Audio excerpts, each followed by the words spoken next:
Now with our shoulders and collar model that we started in the previous tutorial, we're going to now extrude the tool set. To do that, we're going to rotate underneath the object. Now we can see the base grid line is obscuring a bit here. We can actually turn that off. Right-click on the view mode for the rendering, and we can switch off the base grid.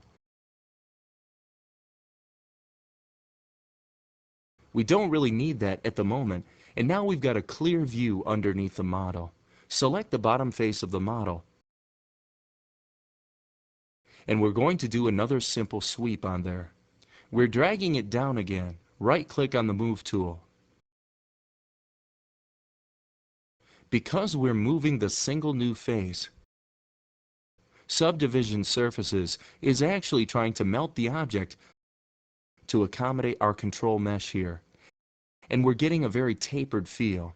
We want a more parallel tubular effect here, so we're going to sweep again. And you can see that this has become a lot more of a torso shape there. But now it's getting a bit long, so we move the bottom face up, whereas here it's nice and rounded underneath. As we move the face up, we can square off the bottom surface. You can see it's still rounded, but because we've got two edges very close to one another, Subdivision Surfaces is actually tightening the mesh in that area. It's very useful for this type of modeling to learn where to put edges and the new faces. Okay, we're going to do the same thing with the arms now. We'll take the bottom faces of both shoulders we've made, and we'll sweep those. Because we've swept them separately from the main body, we're actually extruding and sweeping a new part of the mesh now that's not actually joined to the body.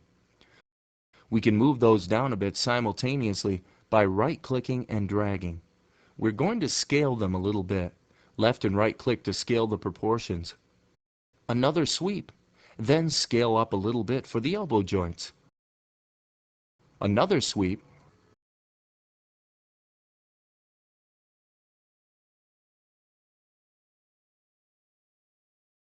And we're coming down to the wrists.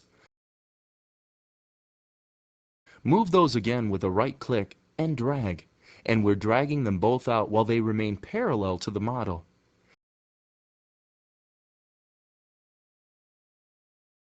As we've rounded the bottom, we're going to flatten that off now by doing one more sweep and moving it very close to the previous face. Now if we go in close, we only have to go in on one because we're going to model these symmetrically.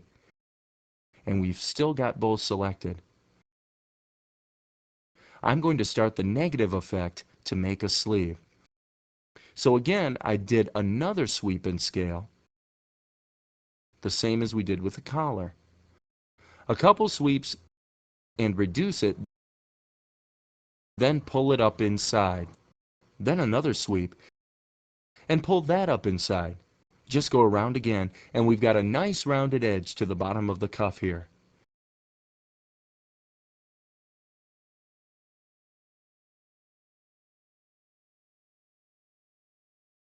We'll need to extend the torso and do the same negative effect there to produce maybe a jumper or something to pull over. We'll cover that in the next tutorial.